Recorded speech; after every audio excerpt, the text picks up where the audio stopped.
লোকেরা যা চাইতো তাই পাইতো।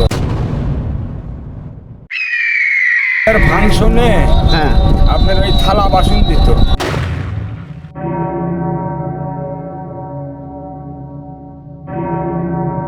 এই বড় মন্দিরের পশ্চিম মোড়া।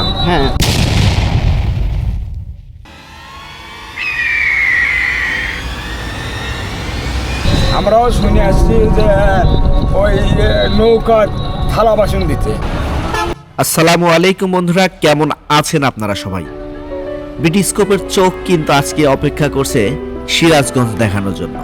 জি হ্যাঁ, এখন দেখতে পাচ্ছেন সিরাজগঞ্জের হাটিকুমরুল গোল চত্বর। তবে এখন আসলে কিন্তু এই গোল চত্বরটি আর খুঁজে পাবেন না, কেননা ওখানে আপনার হাটিকুমরুলের ইন্টার এক্সচেঞ্জের জন্য এর চেহারা জায়গাটি সম্পূর্ণ চেঞ্জ হয়ে গেছে এখন।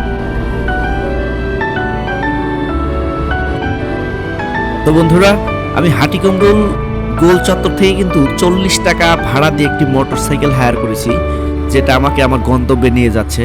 আর এখানকার পরিবেশটা আপনারা দেখতে পাচ্ছেন, কি সুন্দর আকাশের রংটা একবার খেয়াল করুন। আর এই রাস্তাটা কিন্তু আমি আছি এখন হচ্ছে আপনার হাটিকুমরুল থেকে বগুড়া মহাসড়কের দিকে যাচ্ছি।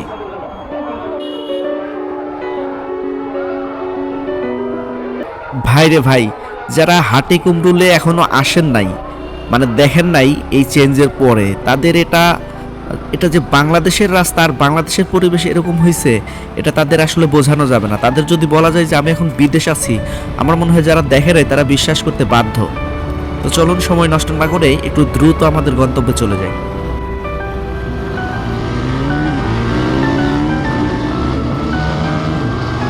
তো বন্ধুরা, হাটিকুমরুল মহাসড়ক থেকে বগুড়া মহাসড়কে কয়েক কিলো আসার পরে আপনারা রাস্তার ডান পাশ দিয়ে এই লোকাল রোডটাতে প্রবেশ করতে হবে। আর এই গ্রামীণ রোডের সামনেই অপেক্ষা করছে ইতিহাসে সেই অর্ধ হাজার বছরের পুরনো এক মন্দির, যেখানে গমগম করত সেই সময়কার শাহী মানুষেরা, হতো নানা রকমের পূজা অর্চনা।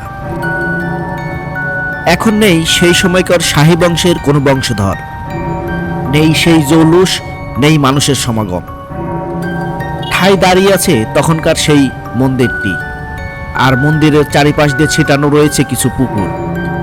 স্থানীয় লোকদের মতে জনশ্রুতি আছে এই সমস্ত পুকুরে নাকি তখনকার গরিব মানুষেরা তাদের প্রয়োজনীয় যে সমস্ত জিনিস প্রয়োজন সেগুলো চাইলেই নাকি মিলত সেখান থেকে। তো চলুন ইতিহাসের এই প্রান্তরে আজ আপনাদের নিয়ে যাব, দেখাবো আর জানাবো বিস্তারিত। তো বন্ধুরা, বিটিস্কোপে আপনি নতুন হলে অবশ্যই চ্যানেলটি সাবস্ক্রাইব করে রাখবেন, আর ফেসবুক থেকে দেখলে অবশ্যই চ্যানেলটি ফলো করে রাখবেন।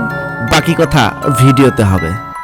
তো বন্ধুরা, বাইরে থেকে সিরাজগঞ্জ হাটিকুমরুল এই নবরত্ন মন্দিরের ভিউটা কিন্তু এখন দেখতে পাচ্ছেন।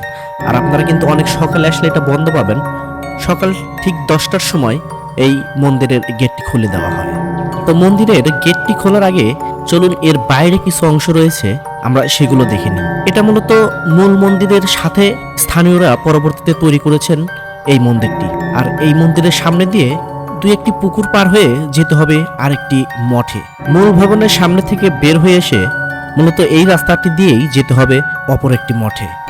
আর স্থানীয়রা যে পুকুরের কথা বলেছিল, যেখানে কিনা ওই সময় মানুষ তাদের প্রয়োজনীয় জিনিসপত্র চাইতো, আর হাত বাড়ালেই এই পুকুর থেকে নাকি পাওয়া যেত। এটা নিতান্তই তাদের কল্পকাহিনী হতে পারে, তবে এই পুকুরগুলো পার হয়ে সামনের মঠটা ঘুরে আসি চলবে। মূল ভবন থেকে বেরিয়ে পুকুরগুলোর মাঝ দিয়ে মোটামুটি আধা কিলোমিটার আসার পরে অন্য একটি পুকুরের সামনেই মূলত এই মঠটির অবস্থান। দেখতে পাচ্ছেন ইতিহাসের সাক্ষী হয়ে ঠায় দাঁড়িয়ে রয়েছে সুউচ্চ এই মঠটি। মূলত এখানে তখনকার যারা বসবাস করতে তারা পূজা অর্চনা করতেন।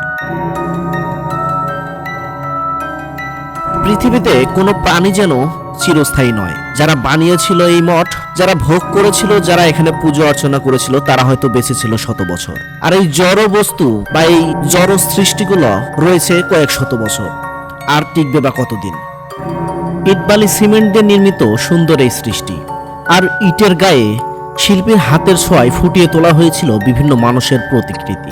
সেগুলোরও কারো চোখ আছে তো কারো মুখ নেই, কারো নাক আছে তো কারো কান নেই। তারাও জানান দিচ্ছে আমরাও প্রায় বিলীনের পথে। ইতিহাসের পাতা নাকি কথা বলে। তো চারিপাশে পুকুর বেষ্টিত এই মূল ভবনটিতে চলুন ফেরা যাক। আর ইতিহাসের পাতা কি কথা বলে চলুন জেনে নেওয়া যাক সবটা। তো বন্ধুরা, আপনারা বিডিস্কোপে নতুন হলে অবশ্যই চ্যানেলটি সাবস্ক্রাইব করে রাখুন, আর ফেসবুক পেজ থেকে দেখলে অবশ্যই পেজটি ফলো করে দিতে ভুলবেন না। ভিডিওটি ভালো লাগলে অবশ্যই বন্ধুদের সাথে শেয়ার করবেন। সকাল 10টা বাজে, গেটটি খুলে গেছে। এখন ভেতরে প্রবেশ করে দেখা ও ইতিহাসের কথা জানার পালা। ভেতরে প্রবেশ করতেই গেটের পাশে চোখে পড়বে অপর একটি মঠ এবং 50 গজের মতো দূরে মূল সেই ভবনটি। এটাই সেই সময়কার নবরত্ন মন্দির বা এখনকার হাটিকুমরুল মন্দির নামে পরিচিত।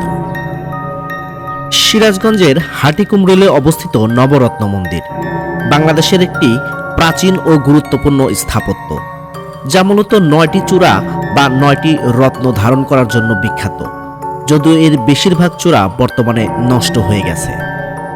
এটি পোড়ামাটির কারুকার্য এবং টেরাকোটার অলঙ্করণে সজ্জিত ছিল, যা সপ্তদশ শতাব্দীতে নির্মিত বলে ধারণা করা হয়, এবং এটি ভাদুরী জমিদারের নির্মিত একটি মন্দির কমপ্লেক্সের অংশ ছিল, যা শিব ও অন্যান্য দেবদেবীর মন্দির নিয়ে গঠিত। ঐতিহাসিকদের মতে এটি সপ্তদশ শতাব্দীতে নির্মিত হয়েছিল, তবে এর সঠিক নির্মাতা সম্পর্কে স্পষ্ট তথ্যের অভাব রয়েছে। সিরাজগঞ্জ জেলার উল্লাপাড়া উপজেলার হাটিকুমরুল গ্রামে অবস্থিত, তাই এটি হাটিকুমরুল নবরত্ন মন্দির নামেও পরিচিত। এটি একটি 3 তলা বিশিষ্ট মন্দির, যা ধাপে ধাপে উপরের দিকে উঠে গেছে।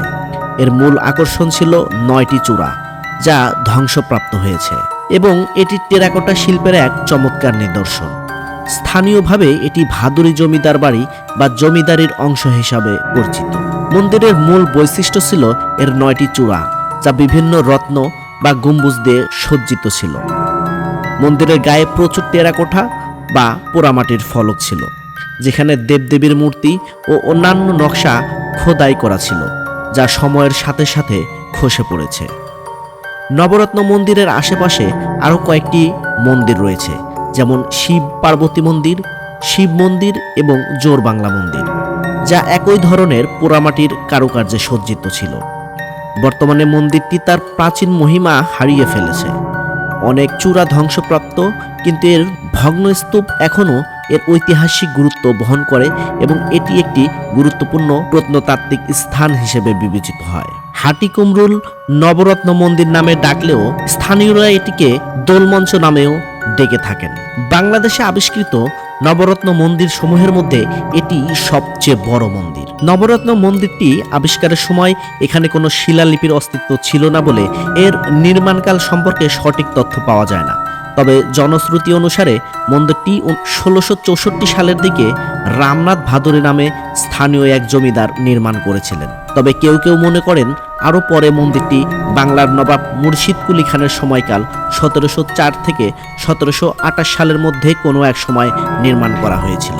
কিংবদন্তি অনুসারে রামনাথ ভাদুরী দিনাজপুরের তৎকালীন রাজা প্রাণনাথের বন্ধু ছিলেন। ভাদুরী তার বন্ধুকে তার রাজ্যের রাজস্ব পরিশোধে একবার সাহায্য করেছিলেন, তাই ফলস্বরূপ প্রাণনাথ দিনাজপুরের কান্তনগর মন্দির আদলে সিরাজগঞ্জে এই মন্দিরটি নির্মাণ করে দেন। আবার কেউ কেউ মনে করেন ভাদুরী তার নিজস্ব অর্থ ব্যয় করেই এই মন্দির নির্মাণ করেছিলেন।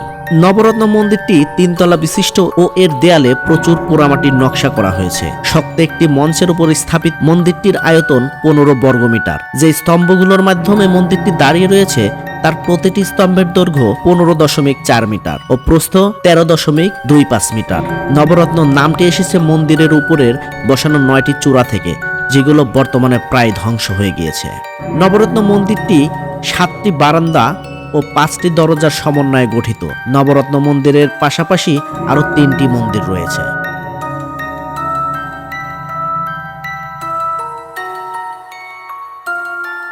তো বন্ধুরা, এখন বিদায়ের ক্ষণ, কিন্তু বিদায় নিতে নাহি চায় মন। সবাই সুস্থ থাকুন, ভালো থাকুন, দেখা হবে অন্য কোনো নতুন ভিডিওতে। সবাই নিজের পরিবারের যত্ন নিন, আর অবশ্যই ভিডিওটি ভালো লাগলে বন্ধুদের সাথে শেয়ার করুন এবং চ্যানেলটি সাবস্ক্রাইব করে রাখুন, আর ফেসবুক থেকে দেখলে পেজটি ফলো দিয়ে দিবেন। আসসালামু আলাইকুম।